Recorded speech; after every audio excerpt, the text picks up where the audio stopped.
As escolhas alimentares são uma parte incontornável de um estilo de vida mais sustentável e hoje trago 5 estratégias fáceis de aplicar para termos uma alimentação mais amiga do ambiente.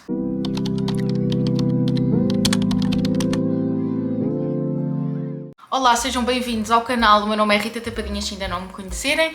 Eu trabalho na área da sustentabilidade, produzo conteúdos aqui no YouTube e no Instagram também e hoje estou aqui para falar especificamente sobre como aplicar algumas estratégias fáceis para termos uma alimentação mais sustentável. E porquê que eu quis trazer este tema? Porque os sistemas alimentares, ou seja, o modelo que está montado para produzir alimento para a humanidade é responsável, ou melhor, tem um grande peso ambiental, é responsável por 1/3 mais ou menos das emissões de gases de efeito de estufa, por 70% do consumo de água doce, pode dar origem a problemas como a eutrofização, que um dia hei de falar um bocadinho mais em detalhe, como a desflorestação, temos problemas como o desperdício alimentar e por isso é importante nós todos estarmos cientes disto e pormos em prática algumas estratégias simples para realmente conseguirmos diminuir o impacto da nossa alimentação. Primeira estratégia: reduzir o consumo de produtos de origem animal e substituir por produtos de origem vegetal. E vou já começar por dizer, para quem gosta de comer produtos de origem animal, não desliguem, ok?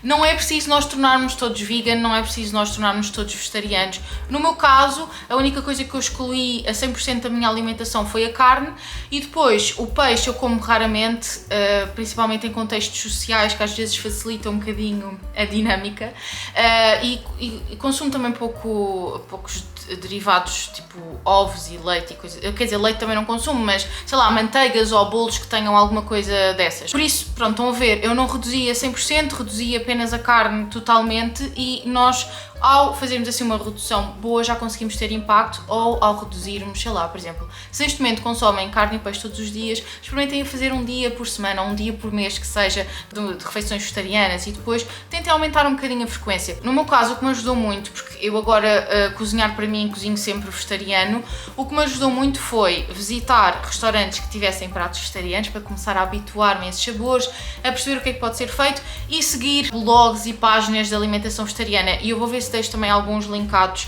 abaixo na descrição. Porquê é que nós falamos disto? De termos de reduzir o consumo de alimentos de origem animal. E na verdade houve uma comissão, a Eat Lancet, que juntou 37 cientistas internacionais para analisar como é que nós podíamos alimentar toda a população global em 2050, estimada em 10 bilhões de pessoas, ou melhor, 1000 milhões, bilhões é em números americanos, e eles concluíram que nós temos de, a nível geral, duplicar o consumo de vegetais e reduzir para metade ou para menos de metade o consumo de carnes e de açúcares adicionados. Aqui existe mesmo esta importância. E porquê? Os alimentos de origem animal geralmente têm uma pegada hídrica, uma pegada carbónica, uma ocupação do solo para a produção superior ao equivalente em termos de calorias ou em termos de proteína na versão vegetal. Eu tenho vários posts sobre isto no Instagram, eu também posso deixar lá em baixo porque há vários mitos à volta disto. Depois também posso fazer um vídeo, se vocês quiserem, um vídeo a abordar mais. Eu aqui neste vídeo não me vou expandir muito neste tema, vou deixar os links lá em baixo e depois, se quiserem, também podem pedir-me, podem dizer aí em baixo nos comentários e eu faço um vídeo mais especificamente sobre isto. Mas fazer esta mudança gradual, parcial, uma vez por mês que seja, já nos pode ajudar a reduzir o impacto ambiental na nossa alimentação. 2. Preferir alimentos de origem local e da época também. O que é que isto significa? Estes alimentos que são de origem local e que são da época estão mais adaptados às condições à sua volta para crescerem de forma saudável. Ou seja, não é preciso nós criarmos condições artificiais para eles se desenvolverem. Por exemplo, no caso dos tomates, no inverno, que são um produto de verão, nós precisamos de os colocar em estufas, precisamos criar condições artificiais que exigem, por exemplo, o uso de energia para eles se desenvolverem. Se nós escolhermos alimentos da época, nós vamos estar a reduzir a necessidade de todos esses recursos para a produção e depois também para a conservação. Número 3, quando possível, dar preferência a alimentos certificados com certificações externas. O que é que estas certificações fazem? Elas garantem ou tentam garantir certos padrões ambientais ou sociais na produção dos alimentos. Existe, por exemplo, a certificação UTZ, que se aplica, por exemplo, a chocolates, a cafés, a chás. Existe a Rainforest Alliance, aliás, a UTZ faz parte da Rainforest Alliance. Existe a certificação de produtos orgânicos da União Europeia, existe a certificação Fair Trade, existe a Roundtable Sustainable Palm Oil, RSPO, que certifica também a produção de óleo de palma. Estas certificações podem não ser totalmente perfeitas, mas sempre nos dão alguma garantia, e quando temos, por exemplo, de comprar chocolate, escolhermos chocolate certificado dá-nos um bocadinho mais de segurança que ele foi produzido com alguns padrões sociais e ambientais. Número 4, reduzir as embalagens descartáveis e, quando compramos produtos embalados, tentar optar por materiais de embalamento reciclados e ou recicláveis, idealmente as duas coisas. Ok, então, quanto mais material de embalamento, mais recursos foram necessários para produzir e transportar o produto final até nós. Por isso, nós reduzirmos aqui os descartáveis vai nos ajudar um bocadinho a reduzirmos esse impacto da nossa alimentação. Há várias estratégias que nós podemos aplicar. Em primeiro lugar, comprar a granel quando for possível. Já existem vários supermercados que têm secções a granel. Se não, ou melhor, outra estratégia também pode ser irmos mesmo a lojas que vendem exclusivamente produtos a granel ou maioritariamente produtos a granel. Existe um site que se chama, ou melhor, que se escreve agranel.pt, onde nós podemos encontrar no mapa de Portugal várias lojas a granel que nós podemos frequentar, e os próprios supermercados também já vão tendo estas secções.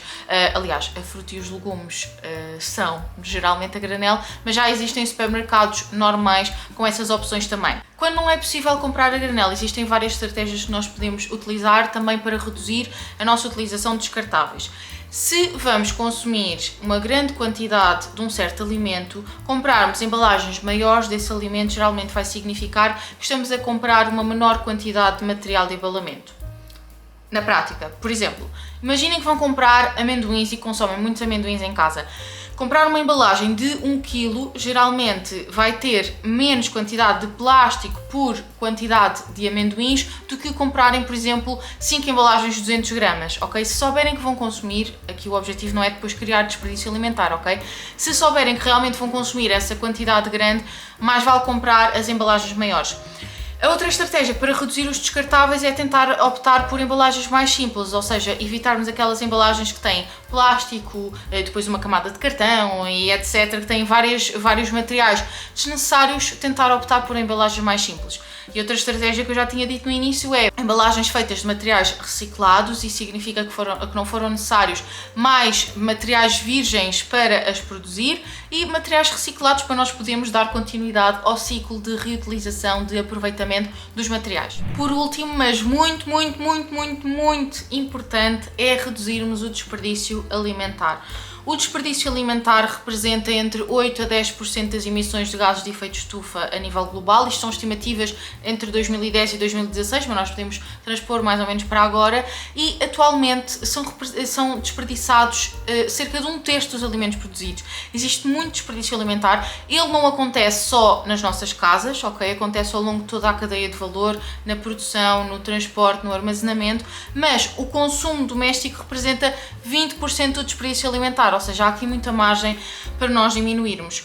E quando nós desperdiçamos comida, nós estamos a desperdiçar todos os recursos que foram necessários para a produzir. Estamos a desperdiçar a água, a mão de obra, os fertilizantes, o combustível utilizado no transporte e na própria produção depois desses alimentos.